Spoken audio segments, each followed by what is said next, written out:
So the way to bring back heaven to earth was to separate somebody from the earth that has already been compromised by the nature of the spirits of this world.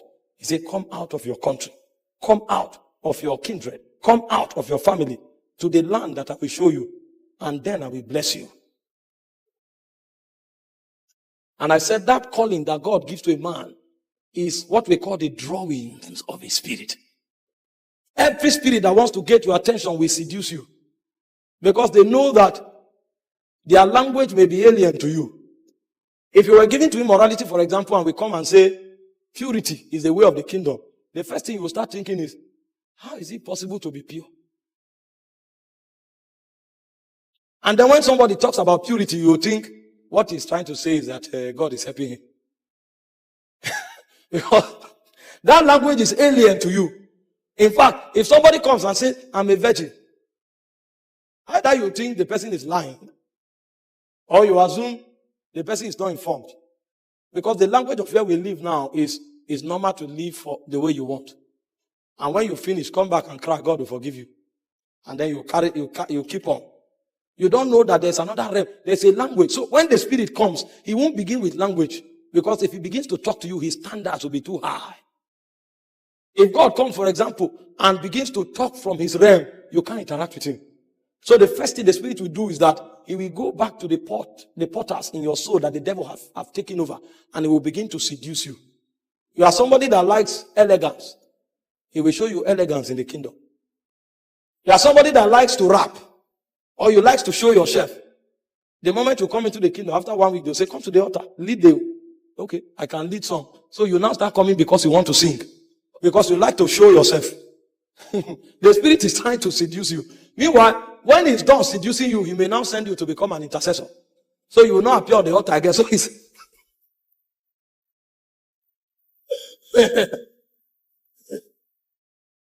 what the spirit will do is to seduce you. He knows the things that the devil have perverted in your life. He will go back to those gates and bring superior wisdom. And as he begins to do that, something in your life, your spirit will come alive. And then you begin to approach that spirit as he draws you. Why he's drawing you is because he wants to separate you from this civilization so that you can come into another economy where he can equip you sufficiently to go back to the civilization that corrupts you and establish an ark that can save another generation. But you can't build the ark because the patterns, the dimensions of the ark are not on earth. Human intelligence and architecture cannot create that ark. The dimensions of the ark are in the heavens. But for you to be equipped to build that ark, the spirit will seduce you back to Zion. And those years of seduction may be long. Because sometimes distraction will hold you to one spot. And the spirit will battle with distraction for 1 year. And when it's done with distraction, seduction will hold you down for another 5 years. But the spirit is not in a hurry because where he lives, there's no time. It's called the Ancient of Days. If you refuse to cooperate with the spirit, you are the one wasting. If that spirit decides that what he wants to do is with the Kusi generation, you who didn't submit will be out. But what that spirit wants to achieve will happen. Because it's functioning from above time. You are functioning within time. So even if you fail, somebody else will come with your DNA. Another one will come with your DNA. As far as the spirit is concerned, he's dealing with Kusi. Because Kusi is not a man, he's a people.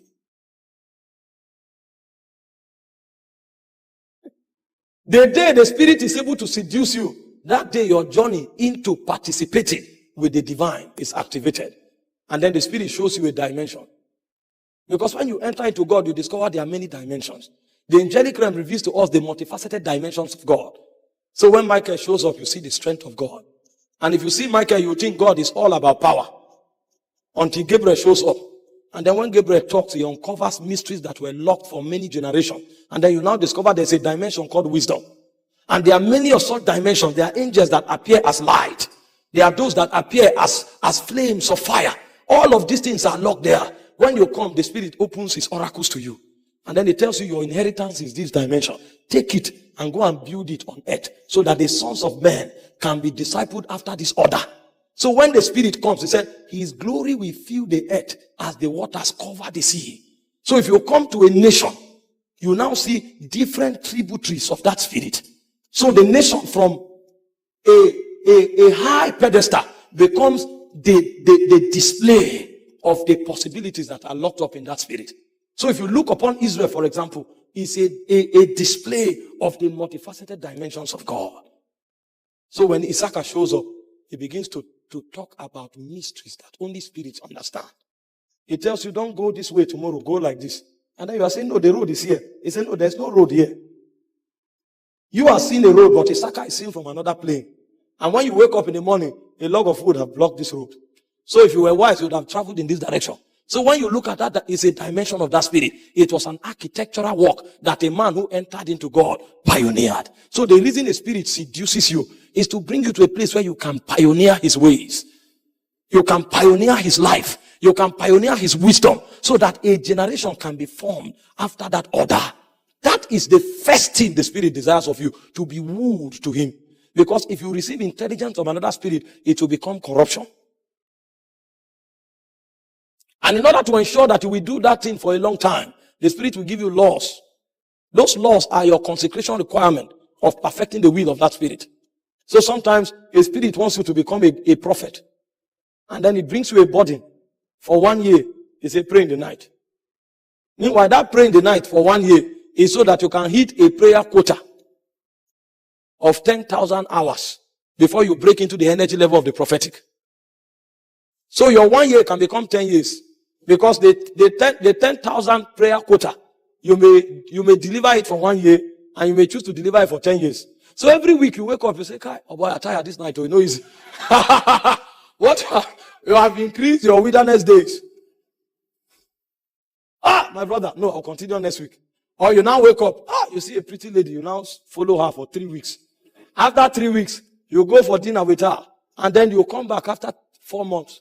You say, Lord, I'm sorry. And you think you are outsmarting God. That you, I'm sorry, he will forgive you.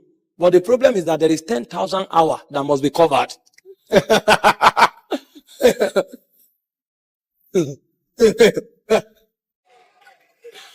So if you are wise, when you look upon the damsel, you now go back to that spirit and say, help my eyes. Help my eyes. These eyes wants to rob me of my destiny and possibility. Help my eyes. And like Job, you will not look upon the damsel because it is taking the time for you to enter into possibilities that are locked up beyond time. They are sacred things that only immortals touch. And for you to get there, you must be re-engineered. And what that spirit wants to achieve is to re-engineer you to a point where when men look upon you, you become like the very brightness of the God that is unseen. So he burdens you with consecration requirement. Sometimes you wake up in the morning, it's like a sin to eat food. It's not a sin to eat in the morning, but for you, it's a sin. Because you are journeying on a path. There's a mystery that is locked up in Zion, that only your generation should look upon it. And many are traveling on that path. The spirit will keep seducing you because there are certain things that are calculated into divine calendars. And God desires that your generation should look upon it. So he begins to seduce you. When he discovers that you are walking slow, he now say add fasting. When he discovers that your movement is slow, he say add night prayer. Sometimes he discovers that your soul is still attached to things. He now begins to give you laws. He said, give out all your money. Give out your good clothes. And you are struggling. Meanwhile, it's because of clothes the other time that you had to take up a job to boost your wardrobe. So instead of wasting that time, now say, give out clothes. Give out your clothes. When you discover every good clothes you have, it tells you to give it out. You stop laboring to buy.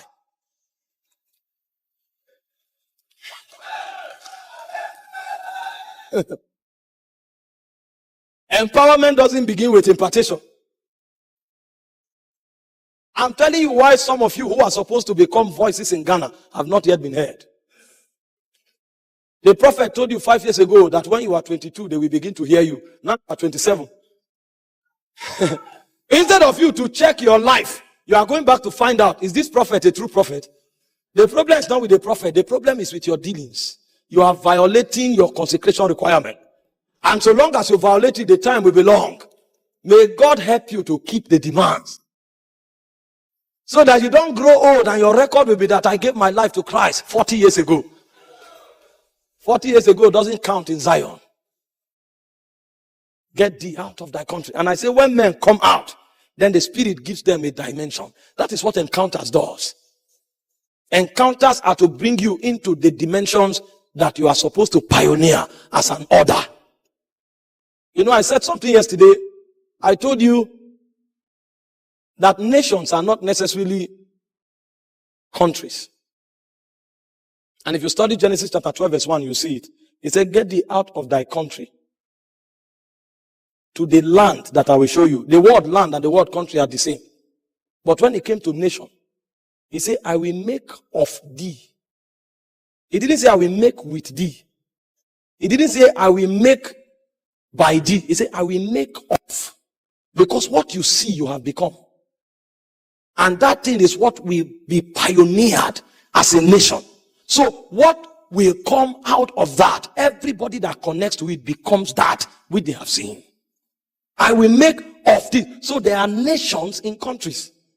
There are dealings of God that are territorial. There are dealings of God that are tied to countries. There is what God wants to do with Ghana as a people. But in Ghana, there are nations. Nations that are consistent to different orders in the spirit. Because if you look at the life of Abraham, many nations came out of Abraham. The Bible spoke of Ruel. Ruel is one of the sons of the Midianite, of Keturah. They became the Midianites. They had also learned the ways of God. So when Moses carried Israel out of Egypt, it was Ruel that began to teach Moses the way of priesthood. It was Ruel that told Moses that in Horeb, there is the spirit of Elohim. Because Moses you don't graze pasture at the backside of the desert. But the man was a priest. He knew the ways of God. So he told Moses, because the word Ruel means the friend of God. The man is a friend. You know, Genesis 18:19 says, I know Abraham my servant. He will command his children in my ways. So everybody, before Abraham gave them gifts and sent them forth, he had taught them the ways of God. And when they left Abraham, they knew the ways of God and they kept his oracles. The reason God worked with Israel because he's the child of promise, not because they were the only ones that knew the ways of God. The same counsel Ruel came and gave to Moses, that you overburden yourself. He said, get from among you captains of thousands, of hundreds, and of 50 that will help you bear the body. Was the same thing God came and told Moses. The only thing with God's equation was that it was not a mechanical act. It was a spiritual act. So God took his spirit and put upon them. Are we together? So these guys understand priesthood. Balaam is also of the descendant of Abraham. And they know priesthood. It was Balaam that came by an order of priesthood that dwarfed the sight of Moses. If not because God intervened, Balaam would have violated the priesthood of Moses by wisdom. Balaam, if you study the scriptures, you'll be amazed what you will see. If God had not intervened, the things Balaam would have done on the mountain would have compromised Israel. But when he climbed the mountain and he looked at Israel, he knew that there was a wisdom that Moses had downloaded that kept the integrity of Israel. He said, Israel is seated in their tabernacles according to the patterns of the spirit. There was a pattern that they sat according to their tribes. So that sequence that they sat, it made it possible for God to alight among them. So he said, I hear the sound of a king. The voice of a king is among them. So the way Moses preserved Israel was to make sure they sat in an order that could host the glory of God. So when Balaam went up, he knows priesthood. So he knows that because the voice of a king is in their midst, it will be hard to deal with them. So he went another way by divination. And he wanted to do something to make them compromise the structure that Moses had set in motion. So even Balaam understood the ways of the spirit. They are all descendants of Abraham. They are different tribes that Abraham formed. God chose Israel and they kept the covenants of righteousness because it's a nation. So Jesus, God deals with nations. And that is why he calls men, because men pioneer nation. To start a country, people gather together and agree on a philosophy. And on the strength of that philosophy, they build a country. But when God wants to bet a nation, it is by travail. Countries are bettered by agreement. Nations are bettered by travail. You journey into the womb of that spirit until you see a dimension. The dimension you bring becomes an order. So in Romans chapter 9 verse 4, he says, who are the Israelites? He didn't talk about their land. They were living in a country, but they are a people. Who are the Israelites? He said, unto whom pertaineth the glory. These are the things, the articles that Abraham entered into in his dealings and interaction with God. This is what defines the body of people called Israel. He said, unto whom pertains the covenant, the giving of the law, the service of God, and the promises. These are spiritual substances that Abraham caught in the spirit. And every time a man accepts the seduction of a spirit and he catches something, there are a people that will be born by reason of that which is caught. That becomes a nation. And I said the greatest honors in Zion is to bring us to a point where we are able to keep the things we catch in God until in the regeneration, these things are wielded to us as inheritances. When the devil begins to seduce you away from God, he's actually robbing you from an eternal investment. Because the things that are real, they are not in time. They are in the spirit. That's why the blessings of God are spiritual. But when you touch something that is immortal, one of the byproducts you see will be in the natural. But that thing in the natural is a lie. It is momentary. It is time-based. It is given to empower you to fulfill much more of that which is immortal. So when God comes, he brings a man into himself so the man can find something. But there are many people who are pastors and prophets. They've not found anything in God. Paul said, what did our father Abraham find? So when the spirit begins to seduce you, he's bringing you to a place where you can find something in God. And when you find something in God, you pioneer an order. That order may not be a system where people are enslaved, but that order becomes the identity of a tribe. And they begin to do that, and it begins to facilitate and fast track the will and the purposes of God. So for example, you may walk with God and God gives you the ability to sponsor kingdom. If you don't understand that God is building nations, you will think, as good as it is, you will think it's about sponsoring things and be recognized. So when you give, you want the man of God to say it publicly and say, Brother A gave us 100 million. Please, let's celebrate God for Brother A's life. And then you are like, it's the mercy of God. It's the mercy of God.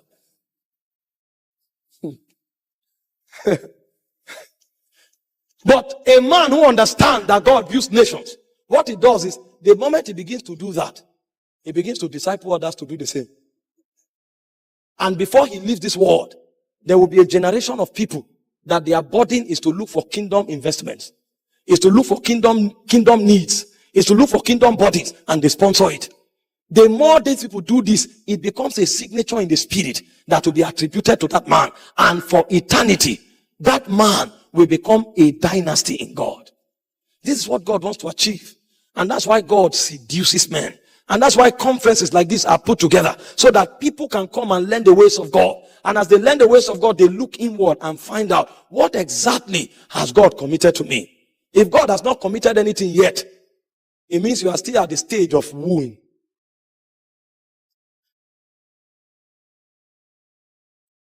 And you will journey from the stage of wooing to the stage of consecration until you enter encounters. It's when you enter the realm of encounters that you will receive a marching order for your generation. Many times, our journey doesn't bring us far enough to reach the mountain of encounters. And if you have not had an encounter with that spirit, it will be hard to have direction in life. It will be hard to have conviction over anything. Your life will float, and you will look at what is raining, and you will keep joining what is raining until you leave this world. You will never have root in the spirit. Encounters is a place in the spirit that proves that a man have enjoyed sufficient separation from the world system. So he's entering into another civilization where he will be told what he will take back into the world system.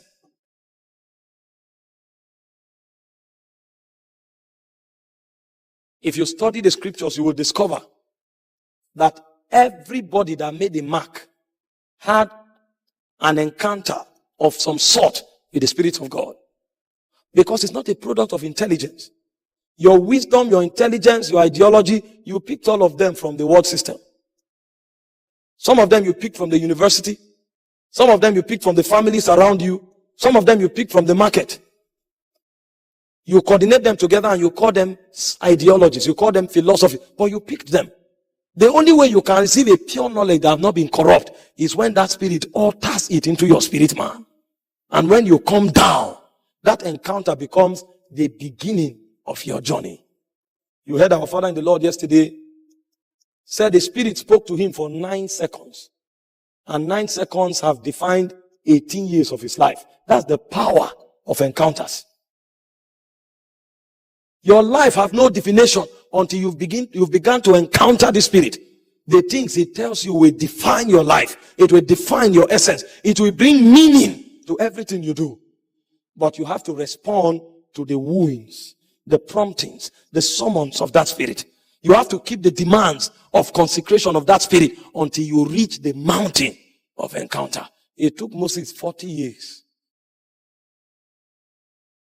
He said for 40 years he was grazing in the wilderness until he came to Horeb, the mountain of God. Until he came there. Israel was in captivity. God had uttered his voice by prophetic decree that they would be in bondage for 400 years. They had already exceeded 400. God was not moved. If you like, come and say, come on, God doesn't exist. Was it not him that says 400 years? Has he not passed 400 years? God is a lie. It doesn't change anything. He was not elected. Your whole generation can revolt and reject him. At the end, you'll discover you made the wrong choice. He will still be there. And another generation will come. Somebody else will find him. And he will come back and begin what he was doing. And your generation that rejected him will be forgotten. And then you will discover with this spirit he can't lose. So your greatest wisdom is cooperation.